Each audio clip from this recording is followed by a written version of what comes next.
Hello and welcome to our new podcast series which is on women's health. So આપણે women's ની health ઉપર નાના ટોપિકને discuss કરીશું અહીંયા. Today we have a guest, Dr. Toral Panchal. She is a gynecologist and a fetal medicine expert. So welcome to our podcast series. Thank you so much, Dr. Dhruvil, for kind introduction. And I really appreciate your this effort about creating awareness in women's health because nowadays it is very necessary.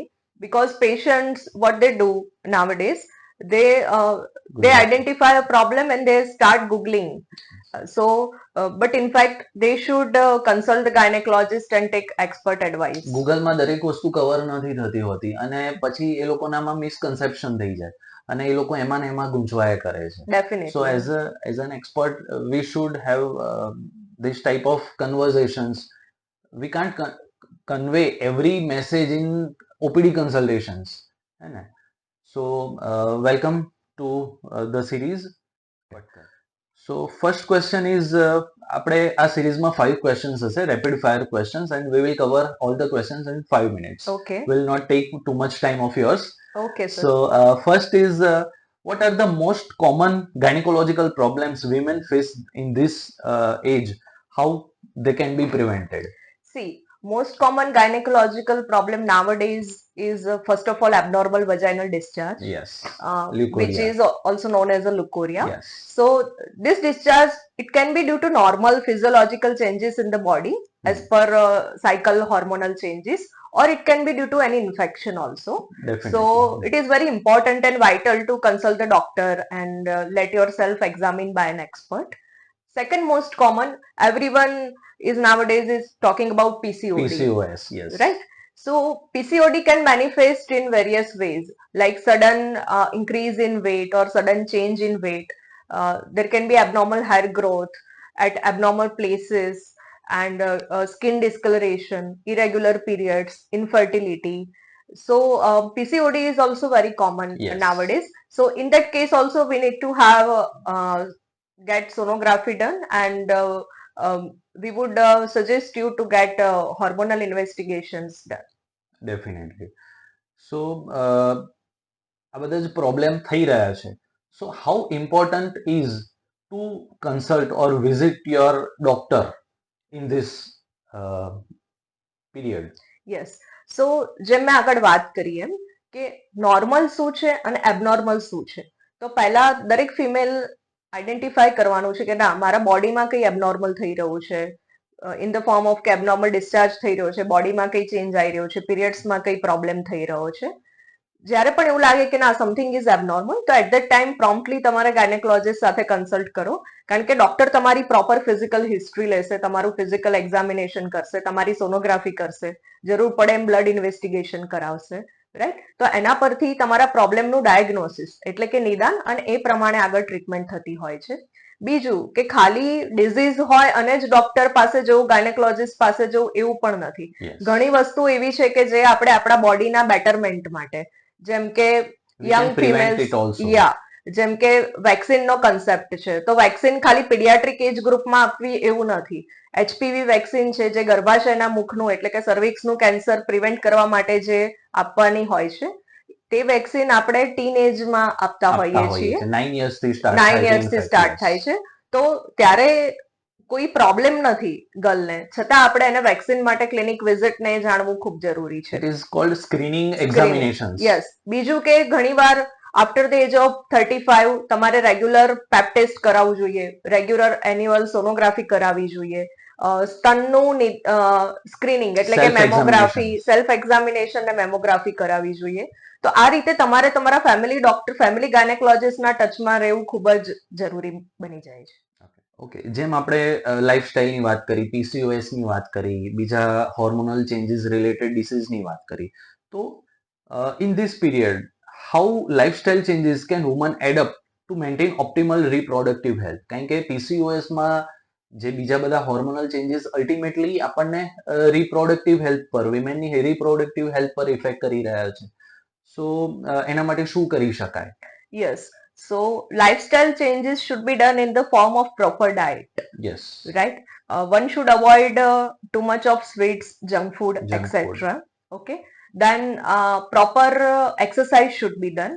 There Yes. should be optimal physical activity, જેથી કરીને તમારું weight છે, તમારો જે BMI કહેવાય છે, body માસ index, તે એકદમ નિયત તમારી ઉંમર પ્રમાણેની નિયત માત્રામાં હોવો જોઈએ. Definitely. You should not be either underweight or overweight, Overweight. Right?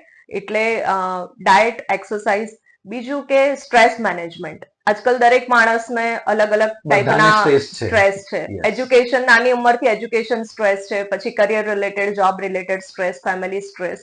તો proper stress management is very important.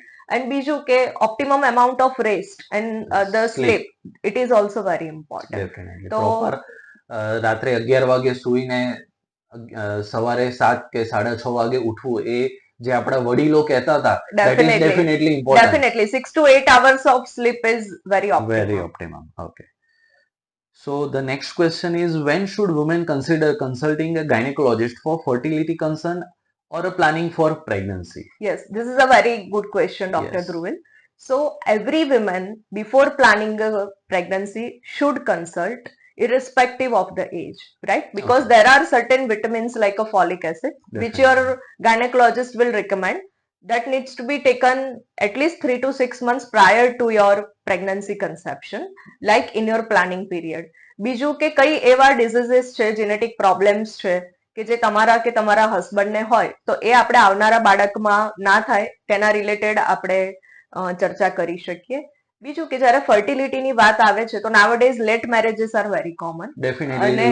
Long education, Yeah. that is ભણવું છે બધાને, Yeah. પણ ભણ્યા પછી જ મેરેજ કરવા છે. Yeah. So આ કન્સર્ન જે well educated and well settled families છે એમાં વધારે હોય છે. ડેફિનેટલી. એટલે Yes. કે આ બીજા કારણોસર લેટ મેરેજીસ છે. Yes. મેરેજ થયેલા છે પણ ચાઇલ્ડ પ્લાનિંગ લેટ લેટ છે. કરવું છે. તો આવી કન્ડિશનમાં ઇટ ઇઝ વેરી ઇમ્પોર્ટન્ટ કે તમે તમારા ગાયનેકોલોજિસ્ટને લૂપમાં રાખો. Yes. તમારું ફર્ટિલિટી સ્ટેટસ શું છે, તમારું ઓવ્યુલેશન શું છે, તમારા હોર્મોન્સ અત્યારે શું કહી રહ્યા છે તમારી બાબતે, that is also very important. અને ઇફ એટ ઓલ જો એવું જ છે કે ના લેટ મેરેજના ચાન્સ છે કે લેટ ચાઇલ્ડ કન્સેપ્શન તમને દેખાઈ રહ્યું છે, તો નાવડેઝ એગ ફ્રીઝિંગ પણ એક સારો ઓપ્શન Yes, છે. that is a new era.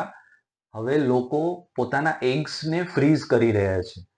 Egg freezing ઉપર આપણે અલગથી એક નવી સિરીઝ પણ ડિસ્કસ કરીશું. Yes, definitely. that we won't be able to cover in this Cover in 5 this minute 5-minute but session. એક ફ્રીઝિંગ તમને એક ફ્રીડમ આપે છે, એક ચોઇસ આપે છે કે જેથી કરીને તમારું અત્યારનું જે ફર્ટિલિટી છે આ ઉંમરનું, એ તમે આગળ જતા પણ તમને એ જ મળશે. Definitely, yes.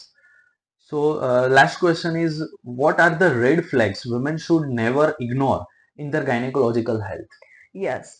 So રેડ ફ્લેગ્સની વાત આવી રહી છે, તો ઇરેગ્યુલર પીરિયડ્સ છે કે જે એક્સ્ટ્રીમ્સ ઓફ એજમાં કદાચ નોર્મલ હોઈ શકે, જ્યારે પીરિયડનું સ્ટાર્ટ થતું હોય કે જ્યારે પ્રી મેનોપોઝ આવતો હોય ત્યારે, પણ છતાં એકવાર ડોક્ટરને વિઝિટ કરી અને તમારે સોનોગ્રાફી કરાવીને એનું કારણ શોધવું પડે કે કઈ અંદર ગર્ભાશયની ગાંઠ એટલે કે ફાઇબ્રોઇડ નથી થયું, ગર્ભાશયની અંદરની દિવાલ જે એન્ડોમેટ્રિયમ કહેવાય છે તેમાં કઈ પોલિપ નથી થયો, એ દિવાલ જાડી નથી થઈ રહી, કારણ કે ઘણીવાર કેન્સરના આ સાઇન્સ હોઈ શકે છે.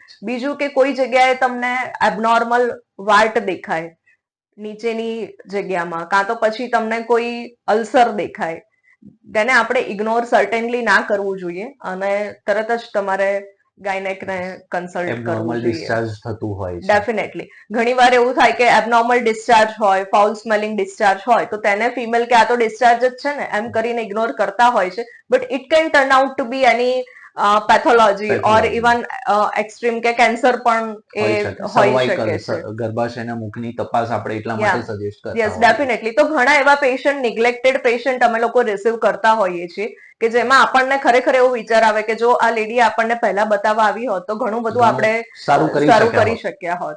એટલે જરા પણ રેડ ફ્લેગ્સ અવોઇડ નહીં કરો.